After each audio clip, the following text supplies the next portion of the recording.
And I am going to find her slides, which again, Laura, if you would like to, I know what I need to do. I need to close this and get these ones up. I am sorry. I think I said earlier that I have a habit of having a million things open at the same time. All right. Can everybody see this? Okay. Laura Orsler, our family leader trainee, it is over to you. I think you're muted, Laura. Okay. Hello, everyone. I'm Laura, and I'm a family leader trainee at UF and a family leader at Johns Hopkins All Children's Hospital. And I also have a background in nursing. And today I would like to share my story about my son, Keegan, and the experiences that I've had in caring for his medical complexities and how patient family-centered care has helped improve Keegan's quality of health, life, and well-being, and allowed him to live and thrive at home with our family, and also allowing our family to be a part of his care. So I was thinking about my story, and I would like to share also my story with pictures. And so this is us. This is my family. Myself and my husband, Mark, we've been married for 27 years, and we're from Baltimore, Maryland, born and raised, and we have 5 children. Connor, he's 25, Claire, she's 22, and Keegan is, we just celebrated his 20th birthday, and Cameron is 18, and Caroline, who's 13. And of course, our little dog, Riley. And so when my husband's job moved us from Baltimore, Maryland, 21 years ago. And we thought, well, let's just go, we're just gonna explore Florida, and we'll just try for 5 years. And, you know, if we like it, you know, but at least we can try it out. We didn't think of staying, except after we had Keegan, we have made Florida our home. This is just perfect climate for him, and the medical, just the hospitals have really been really helpful for Keegan. You know, Baltimore has a lot of medical facilities, but we've just been happy with All Children's Hospital, Tampa Children's, it's actually St. Joe's, and Shands. And so Keegan was born with periventricular heterotopia. And that is at the time, it was a rare condition in which neurons fail to migrate properly during the early fetal development. And they form clumps around the ventricles. And they usually cause seizures later in life, during adulthood, teenage years, or learning disabilities. And in most cases, males die in utero. So in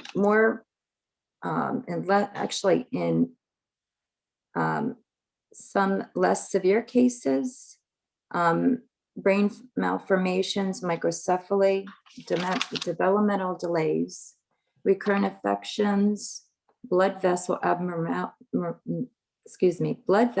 abnormalities, stomach problems, or lung disease. Keegan basically has multi-system involvement to some degree, and with GI and neuro systems being most involved. And although there is no cure, our care has been focused on management of his systems. And so this is a picture of his first pretty much 6 months. And you could see Keegan was able to drink from his bottle, and it's pink. We actually have breast milk with phenobarbital. And basically soon after Keegan was born, he was admitted to the NICU for seizures. And I always felt when I was pregnant with Keegan, something was wrong. I was not feeling like he was growing. And I had painful contractions that were just not your typical contraction. It was just a really sharp, around 20 weeks. And I followed up with my OB and was told I was okay, wasn't dilated, and Keegan had a fetal heart rate. However, looking back, I wasn't placed on a fetal heart monitor, and at that time they possibly could have assessed more of his brain activity. And so, pregnancy continued. Around 40 weeks, my water broke, and it was like a green yellow color, which could be associated with intrauterine stress, like something was wrong. And so looking back, he had some stress, maybe because of the contraction I had at 20 weeks. And also it could be any hypoxia. But, went into the delivery and placed on the monitor. And that's when I saw his fetal heart rate. It's very minimal variability. So it means that usually a heart rate can be 120, 130. There's just fluctuations in the heartbeat. And he had pretty much like absent to minimal. And in most cases, he could be sleeping. There could be, neuroactivity involvement. So I had just asked for some juice, thinking that'll just kind of wake him up. And his heart rate did not change. So I asked for another juice, and his heart rate did not change in fluctuating. And so I voiced my concern to my nurse, and she's like, "That's okay. He's fine. He's fine." And so during labor, I just noticed things that weren't right, and I didn't let them know I was a labor and delivery nurse. But at some point, I was like, I can see there's things that are not, that are concerning. So she turned the monitor around, thinking, you know too much. I'm just gonna, And he soon after was delivered. And when I held him,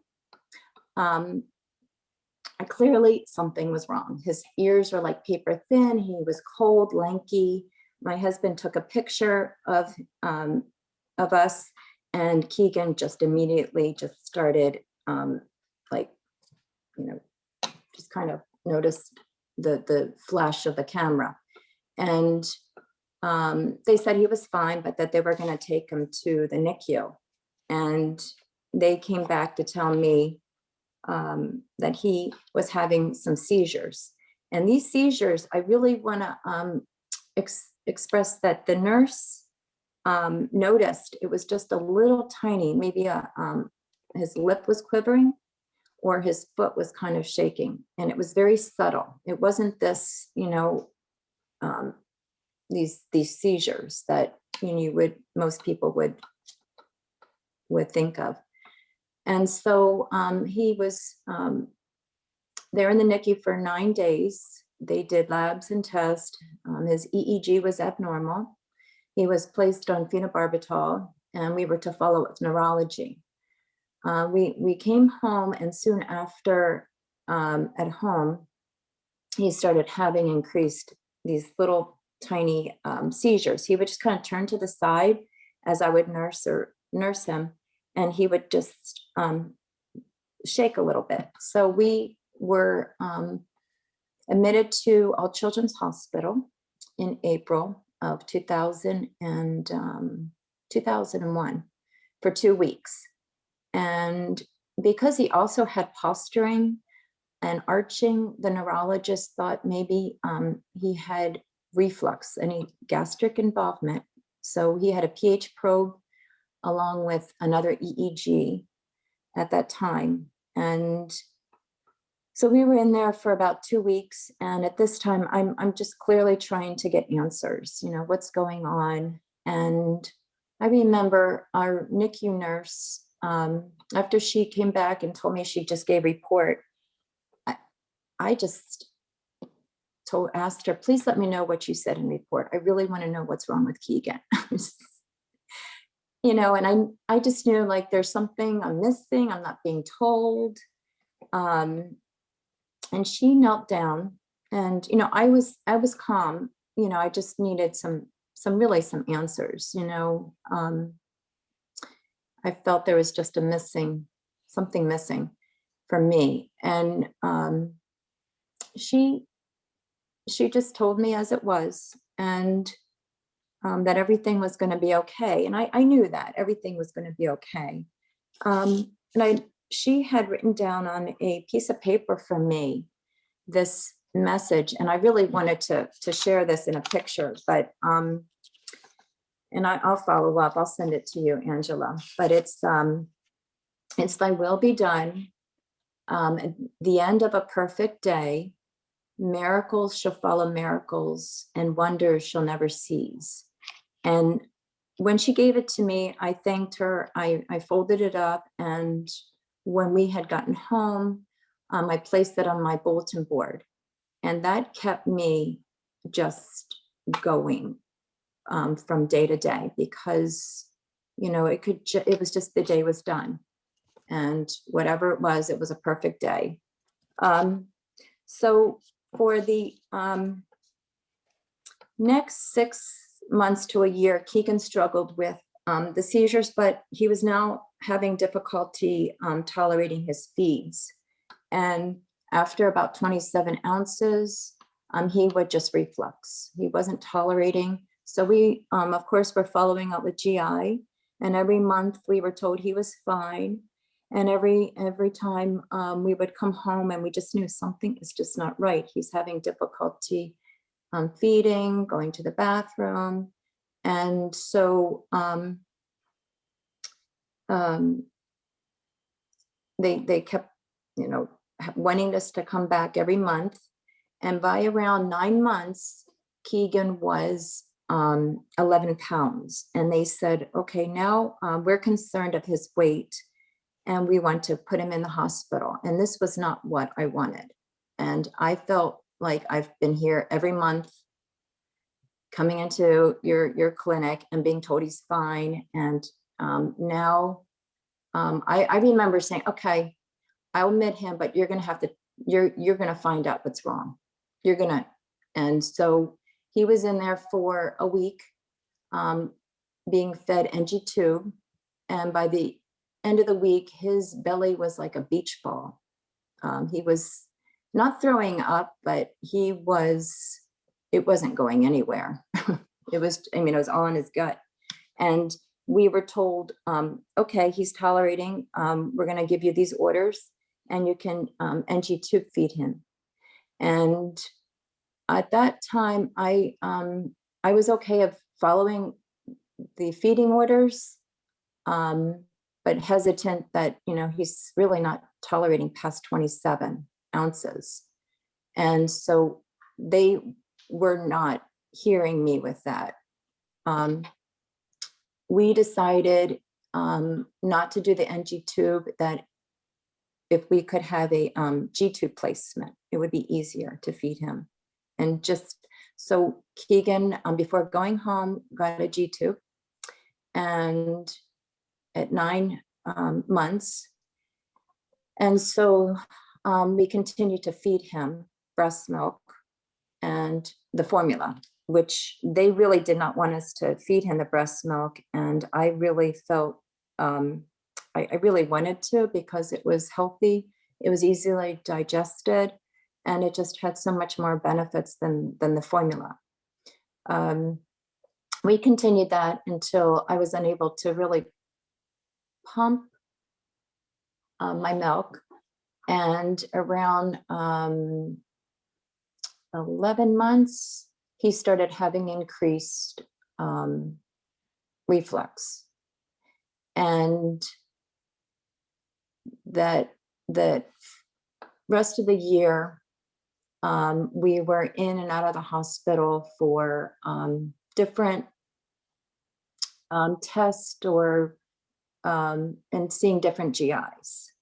So we had a GI doctor, but our problem was on the weekend, we were running into problems, and the doctor on call, we would be told, well, you could try this. So basically, that's what we were doing. We were following the advice of that doctor, and then we'd say, well, let's go to this doctor because the other doctor wasn't helping. So eventually we were going through every doctor in the practice. And at that time they said, we can no longer see you. You're going through all the doctors. And I felt, well, I'm just trying to get help for Keegan, and each doctor isn't able to help him. We did also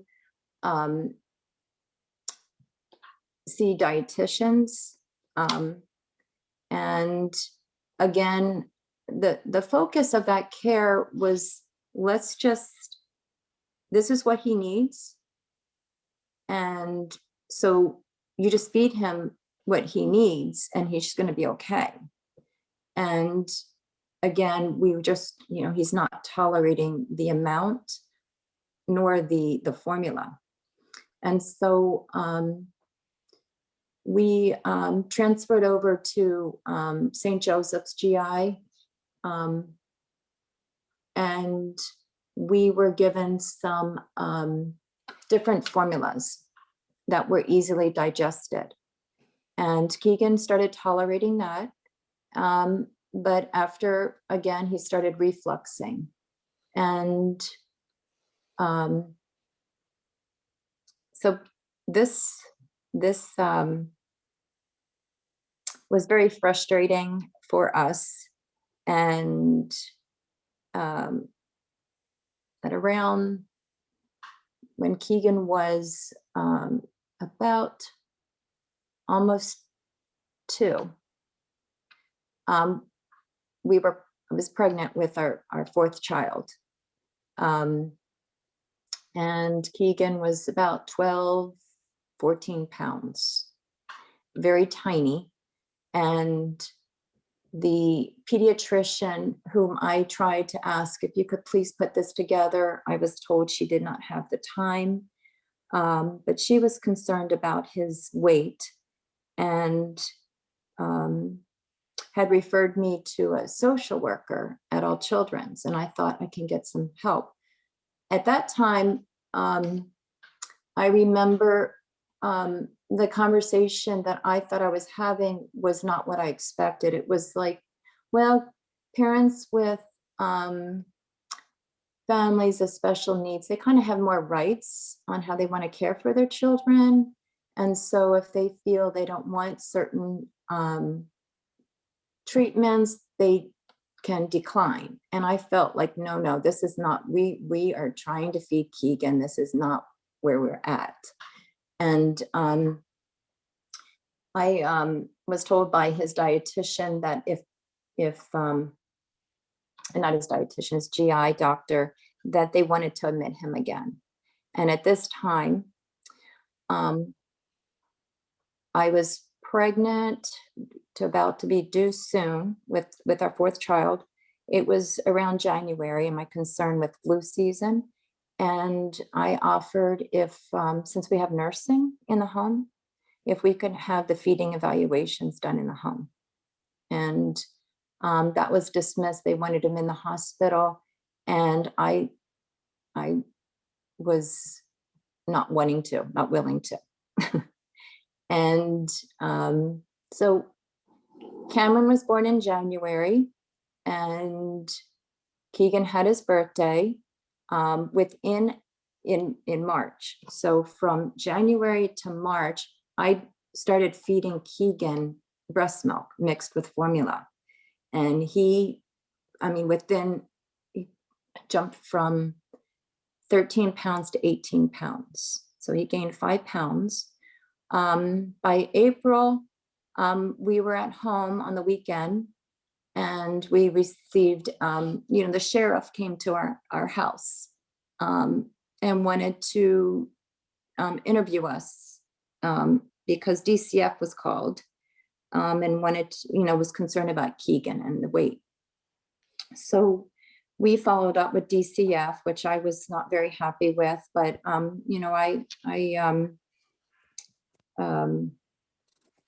just worked with them. And it was clear that, we were feeding him and he had a feeding problem. And so we continued to work with our GI doctor. And Laura, could I yes. just interrupt you for 1 second? And Yeah. because I've told you this before, that I think you're the first person that we've had in our group who has had a DCF referral. Yeah. And I would just like you to talk for a minute about how that felt, or, did you know who had reported you? How did you then interact with that team afterwards? Did it sort of destroy the trust you had in that team? Did you understand why they had reported you?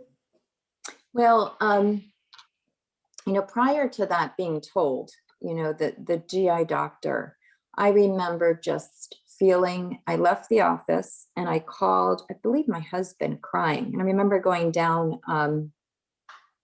the bridge in the Courtney Campbell, in tears, that I felt that they were going to pull me over. That's how I felt. It was just going to happen immediately. They were going to take him. They were following me. And I'm not the suspicious, anxious mom, but that's how I felt. And we had, therapists and nurses in our home. And so after that, I felt like they had called. Did they call? But then know that, and I just kind of had to clear it out to, and ask, and they were like, no. And I had a hard time believing that. But I believed them. And then I followed up with the pediatrician.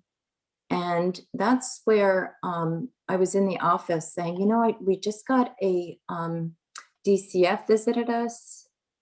And I don't know who contacted them, who did this, because the GI didn't say who. I don't remember, And the nurse said, oh, it looks like Dr. So-and-so, what was his pediatrician, I had asked if she could put things together that I was having difficulty with. And that was really a slap in the face. I mean, it was like, here I come to you and I ask for help. I'm needing to have this all in order.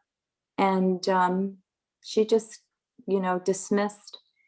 And so when I saw her, it was actually her partner, I did speak up to say, I've been going all over doctors. I have my book here. I had documented everything. And when they saw, I had a notebook and everything he ate, the time, how much, what happened, I documented it because I had to. It was like, not for legal purposes. It was just, I had to see like where a pattern, what's going on. Yeah, it was humiliating. It was just, especially looking back, my dad is actually an officer, a police officer. And he said, we did not have to have DCF sheriff or whoever in our home, just to say, want to cooperate. But I not at this time, because it was, we had our children, we did want to cooperate, but, they interviewed, they asked questions, and I just thought that was really violating also. And was it shortly after that then that you decided to bring him up to UF Health for care? No, he was actually, I believe, that was in 2002. And we had, no, that was in 2003. And I'm just wanting to backtrack because when he was 15 months, we went up to Hopkins in Baltimore to be seen. And of course, for the whole week, he's not throwing up and he's going to the bathroom. And then they, of course, gave us what he needed to eat and what, and we followed it. And of course, he threw up. So because Keegan was also having a hard time eating and thriving, his diagnosis, neurologist told us, he may not live to 2 years. So being with that said, hospice became involved. And we were with hospice for about a year. In that year, the doctor mentioned, has anybody checked his urine? And I thought, well, he has neurogenic bladder. I've told the doctor, I just kind of crede, I pushed on his bladder to get him to go to the bathroom, or he would just flip to the left and go to the bathroom. He would pee.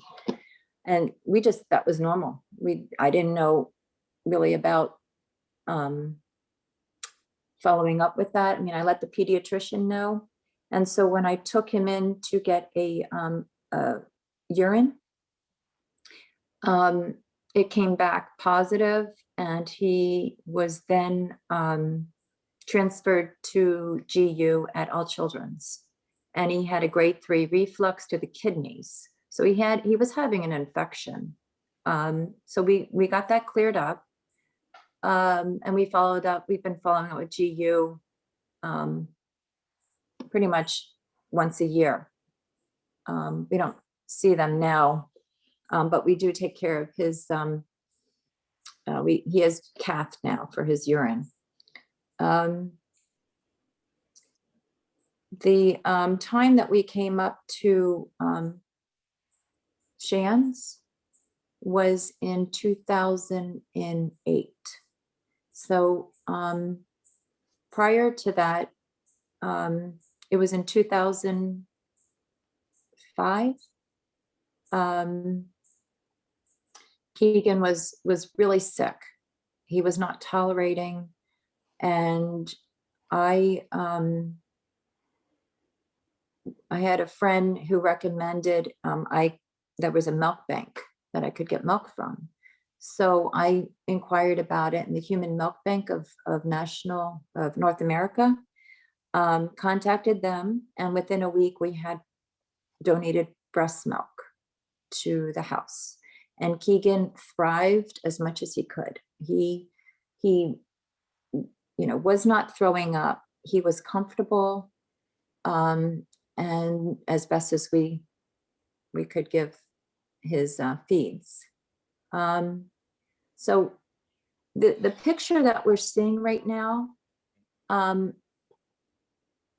during this whole time, the article to the right is from Good Housekeeping, and it's about a mother of triplets who pumped after her triplets had passed away, and she had all this milk. She drove from Virginia to North Carolina, and from North Carolina, her milk went out, and Keegan was one of the recipients of her milk. So Good Housekeeping, and also Oprah Magazine had contacted, I don't know how, but so Keegan's has has made it. And into this article. And also we received this hot tub donated for Keegan, and it helped him relax him through his seizures. He was needing less medication. He loved water, loved being in the water. So this book here to the top left is The Power of the Powerless. And it just seems like, you know, the power of the powerless of raising Keegan. I read this book, and what drew me to this book was the picture. It just reminded me of Keegan and our fourth child, Cameron. And this book is about the writer has a brother with disabilities and his care. And I highly recommend that book. It's a beautiful story. Mr. Rogers, he was best friends with Mr. Rogers. And so anyway, so Keegan's on breast milk and doing well. And we had an emergency visit to St. Joseph's. He just had difficulty. Yeah, you can see. And just not thriving on breast milk. His hematocrit, hemoglobin were very low. And so he was also having esophageal reflux, gastric bleeding, and esophageal bleeding. But that wasn't always, it was just here and there.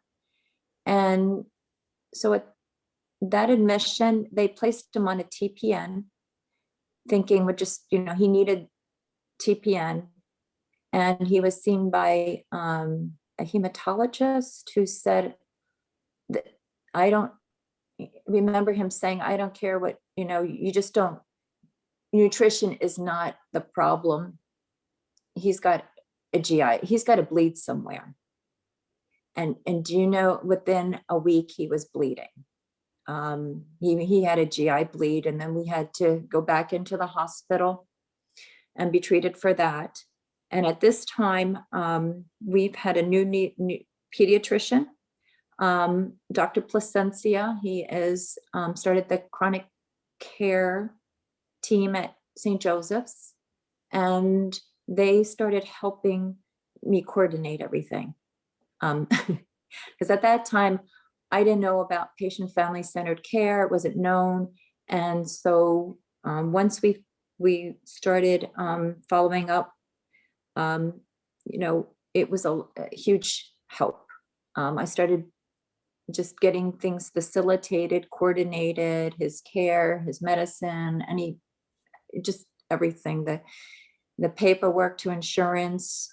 They just had the whole team, social worker, dietary, and the whole office had helped. The specialists they have there were not necessarily in that office. It was on the same floor. So I would go to like GI and neuro. And one day when I was at the pediatrician with Dr. Placencia and telling him I'm going back and forth to GI, GI is saying it's neuro, neuro is saying it's GI. He just walked right down to GI and told GI doctor, you know, this mom cannot go back and forth. We needs help. And that's when the GI doctor said to me, suggested I get a Vitamix machine. And I remember going, he can't tolerate formula, breast milk. How is he going to tolerate food? So I ordered it and started making his food. And you can see the different types of food we use. Each has its own purpose. The sweet potatoes help just with dietary, with constipation. The beef bone broth, for liquid, and of course the vitamin C in apples and bananas, just everything, the nuts, the honey, pineapple juice. And I also added, sometimes I'll put in a mint or cilantro, and that would help out with his GI reflux, like acidity. So we did this for about a year, and Keegan started having GI problems, and that's when we ended up at Shands. So we drove up to Shands and met with Dr. Jolly. And when he first looked at Keegan was about 23 pounds. His eyes were just, just, there was silence. He just stared at Keegan just with compassion. He really was thinking, he said, who's taking care of him? And I just thought, we're down at GI, down in St. Pete in Tampa. I'll do anything. I just can't force feed him. I'll do anything you want. So from then on, we were following back and forth for that year.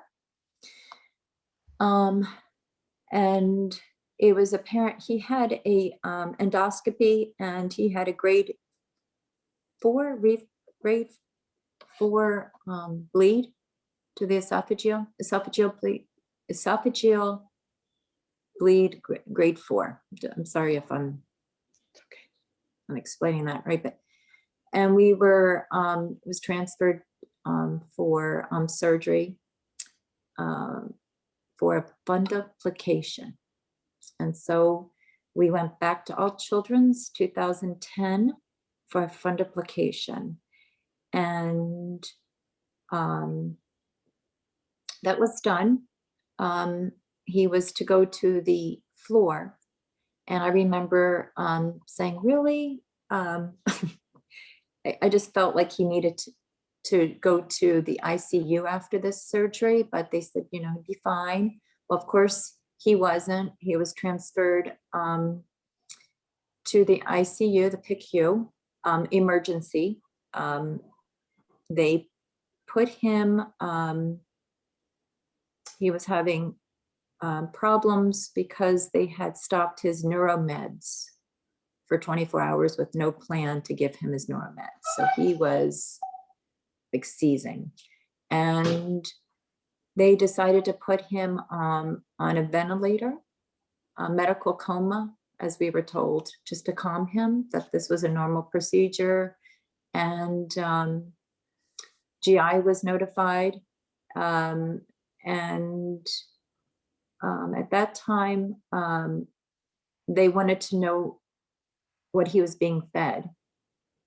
And so I let them, I feed him, and they wanted to see my recipe. So I was happy to share my recipe. And after, 9 years, 2010, the nutritionist, or the GI, it was not the nutrition, well, maybe she was a nutritionist for the GI at St. Pete, came to me and she said, I remember her telling me, you get 4 gold stars for this recipe. And I just felt like, wow. I just was really thankful, because I really, I knew, how to care for him. And I was following doctor's orders. And so Keegan remained in ICU for about most of that year, for that summer. He was having a difficult time coming out of the hospital. Infections, he'd come home and he'd have to come back. He was gaining, for the first 2 weeks, he gained 14 pounds. 14 pounds. So from then on, he just started gaining weight. He was tolerating feeds. And so that's where we are today. So Laura, we only have a couple of minutes left, and I mean, I think there have been so many things over the last couple of months that you've talked to me about that I would love. I mean, we could talk for hours about the experiences that you have or you've had, but I think that what you've shared today is really important around partnering, listening to parents, especially listening to a mother's instincts. But before, just in the couple of minutes that we have, I want to go through the photographs because Yes. I was very struck at the beginning, because this is something that resonates with me, when you said we were admitted to the hospital. And I know that when my daughter was ill, I used to talk about her illness as our illness. It was, we also went to the hospital and did that for years. And I just want to share some of the photographs of your family, and I'd like you just in a couple of minutes to talk about. I want to get to this one where they're all together. Oh, this is so cool. Where is that one gone? Oh yeah. So it's this one and the next one. I just want you to talk about how important it is to have your family support and how they support Keegan. I know I'm jumping through these photographs because I really want to get to this one, is the one I want to get to. Yeah. Yeah, I just wanted to, the previous one of my husband, he has just been an awesome, amazing hands-on, and it's just has tried so hard, just caring for Keegan. And just, I just remember just feeling like, we have this child with disabilities, and feeling sorry, apologizing, and he's telling me, so happy I gave him a son. So it was just such a beautiful, it was just so good to have known at that time. And then we have Connor was 5 when Keegan was born, and he's our oldest. And he's just been that hands-on, the first child. He is now planning to get into medicine. He just has seen so many times with Keegan in the hospital, and wanting to help others medically. And let's see, Cameron, right in the center, he's just I believe Keegan's living through him too. When Cameron was born, it was like this angelic, the curls, like a little angel coming to save Keegan, with able to give breast milk to Keegan. And so he kind of just was playing with Keegan a lot of times, and had that, that roughness, but Keegan loved. And then Claire, the bottom right-hand corner, is, she's just that special, there's just something innate about her in working with special needs children, or having, if there was a child with special needs, she would stop playing and go gravitate to those, just, my friend had a child that was similar to Keegan, and Claire would be playing and would come over and just lay with this little girl. And so it was just like, so comfortable. And then Caroline, she's just my little shadow. She just like follows behind me ever since she was born. I've just laid her in with Keegan, and she's grown up really a lot with Keegan.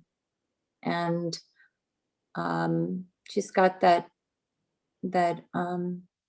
it's cute when she'll play with friends, if they have a runny nose, she just kind of mothers them, and it's just, I really feel Keegan has given us just a gift, a blessing. And yeah. Great. Well, this is another favorite of mine. I know you shared a ton of photographs with me, and I just want to say I really appreciate, I'm going to go to the last one here, because clearly somebody was having fun with the jigsaw puzzle here. Yeah. But I really want to say thank you for sharing your story with us. And I know you've shared lots of experiences with me, and I hope you'll continue to do that with everybody for the next few weeks, obviously over with through core curriculum. But I just wanted to give you that opportunity. I know we keep talking about him, we've talked about him for weeks, and I don't know that anybody quite got the full picture. So I'm really glad that we took this opportunity to do that today. Yeah. So I'm going to stop sharing, and I don't know while I'm doing this, and Brianna is going to do a little bit on the social determinants of health. If anybody, while I'm trying to figure this out, if anybody has a comment or wants to say anything. Well, Laura, obviously, thank you so much for sharing. I mean, that's an awesome story, and I feel like I have a